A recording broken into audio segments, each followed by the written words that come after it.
ధాన్యం కొనుగోలుకు ప్రతి న్యాయ పైసా కేంద్ర ప్రభుత్వం ఇస్తుంది. రాష్ట్ర ప్రభుత్వం మీద ఒక్క రూపాయి అదనపు భారం పడదు.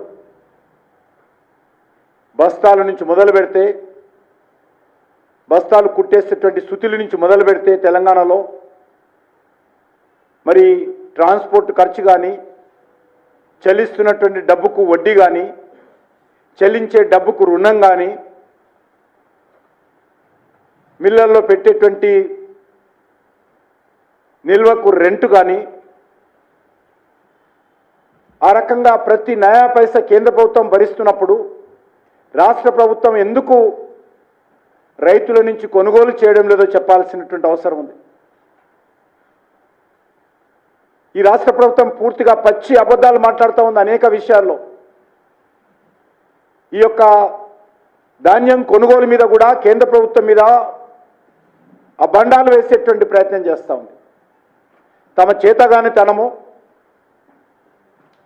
తన అసమర్థత, తన వైఫల్యాలను ఇతరుల మీద పాసాన్ చేయడము, తాను మాత్రము హీరోయిజంగా ఈ ప్రభుత్వము ప్రజల ముందు పోజులు పెట్టేటువంటి ప్రయత్నం చేస్తుంది తప్ప ఈరోజు తెలంగాణ ప్రజలకు ఏ విషయంలో కూడా ఈ ప్రభుత్వం న్యాయం చేయడం లేదు. మనకందరూ తెలుసు కేంద్ర ప్రభుత్వం ఏ రకంగా,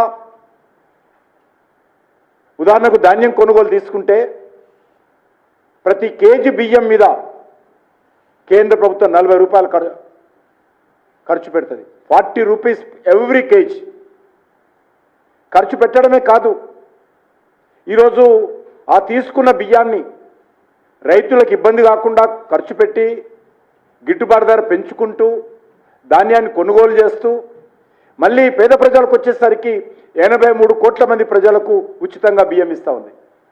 ప్రతి నెలకు 5 కేజీల చొప్పున బియ్యం ఇస్తూ ఉంది.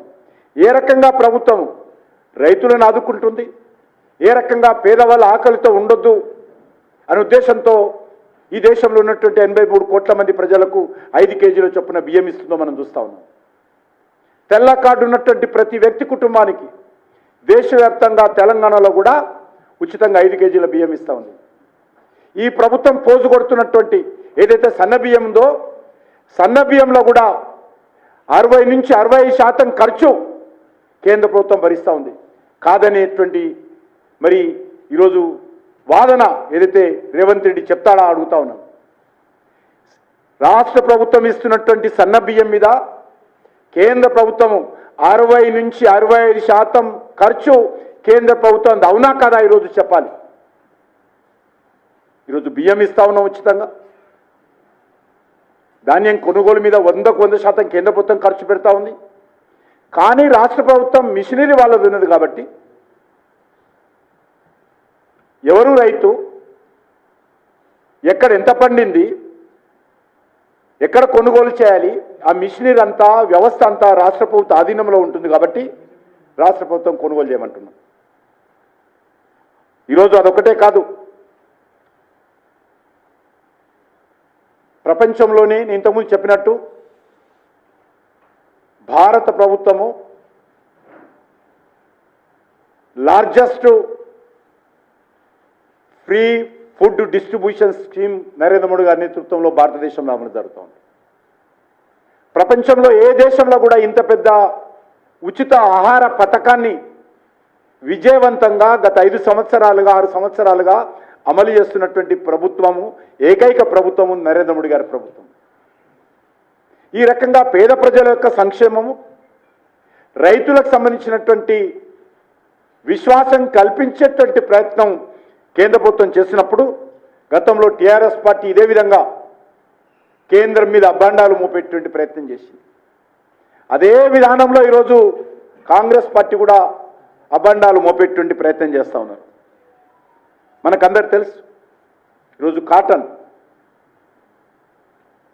ఈరోజు 8,660 రూపాయలు మద్దతు ధరగా కేంద్ర ప్రభుత్వం ప్రకటించింది. ఈ ఒక్క సంవత్సరం చూస్తేనే ప్రతి రైతుకు గత సంవత్సరంతో పోలిస్తే ఎకరం మీద 6,000 లాభం వస్తుంది. ఎకరానికి 6,000 crores పత్తి మీద అదనపు లాభం వచ్చే విధంగా కేంద్ర ప్రభుత్వం మద్దతు ప్రకటించడం జరిగింది. అదేవిధంగా ఈరోజు సరాసరి 10 క్వింటాళ్ళు ఒక ఎకరానికి పత్తి పండిస్తే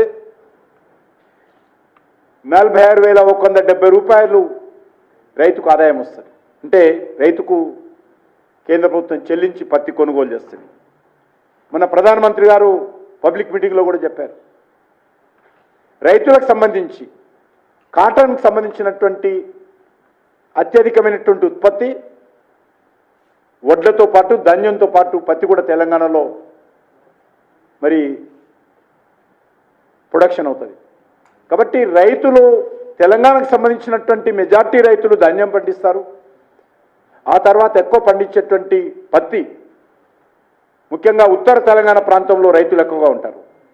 ఈ 2 సెక్టార్లో కూడా ఈరోజు ఆదుకునేటువంటి ప్రయత్నం చేస్తూ ఉన్నాం. ధాన్యం మాత్రం వాళ్ళు కొనుగోలు చేయాలా, పత్తి టోటల్గా 100% రాష్ట్ర ప్రభుత్వం యొక్క ప్రమేయం లేకుండా, అంటే రాష్ట్ర ప్రభుత్వానికి సంబంధించినటువంటి డాటా ప్రకారం, రాష్ట్ర ప్రభుత్వం సమకూర్చేటువంటి డాటా ప్రకారం కేంద్ర ప్రభుత్వమే కొనుగోలు చేస్తుంది. దానికోసం మేము స్టాఫ్ను రిక్రూట్ చేస్తాం. టెంపరవరీ స్టాఫ్ను రిక్రూట్ చేసి 6 నెలల పాటు చివరి కేజీ పత్తి వరకు కూడా కేంద్ర ప్రభుత్వం కొనుగోలు చేస్తుంది. మరి మీకు అప్పగించారు దేశవ్యాప్తంగా రాష్ట్ర ప్రభుత్వం ధాన్యం కొనుగోలు చేయాలని. గతంలో కాంగ్రెస్ పార్టీ హయాంలో నుంచే ఈ విధానం కొనసాగించేది. ఇది కొత్తగా మేము పెట్టింది ఏం కాదు. మేము పెట్టింది కొత్తగా వచ్చిన తర్వాత అదనంగా మద్దతు ధర ఎంఎస్పి పెంచుతా ఉన్నాం. అదనంగా free food grain distribution scheme దేశవ్యాప్తంగా అమలు చేస్తూ ఉన్నాం. కానీ రాష్ట్ర ప్రభుత్వం చేయాల్సిన పని సమర్థవంతంగా చేయకుండా నిన్న హిందూ పేపర్లో చూశాను, చాలా అద్భుతంగా వాళ్ళు తయారు చేసి పబ్లిష్ చేశారు. ఇది ఒక జిల్లాకు సంబంధించిన విషయం కాదు. అనేక జిల్లాలలో, అనేక గ్రామాలలో, అనేక మండలకు సంబంధించినటువంటి మార్కెట్ యార్డ్లో అదే పరిస్థితి ఉంది.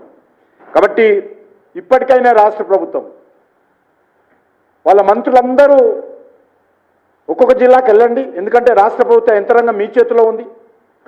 మీరు చేయాల్సిన పని ఒక్కొక్క జిల్లాలో ఒక మంత్రి కూర్చోండి, వెళ్ళి ఎందుకు కొనుగోలు చేయరో అధికారులు అడగండి. ఏదైనా ఇబ్బంది ఉంటే రైతులతో మాట్లాడండి. హైదరాబాద్లో కూర్చొని ప్రెస్ కాన్ఫరెన్స్ పెట్టడం కాదు.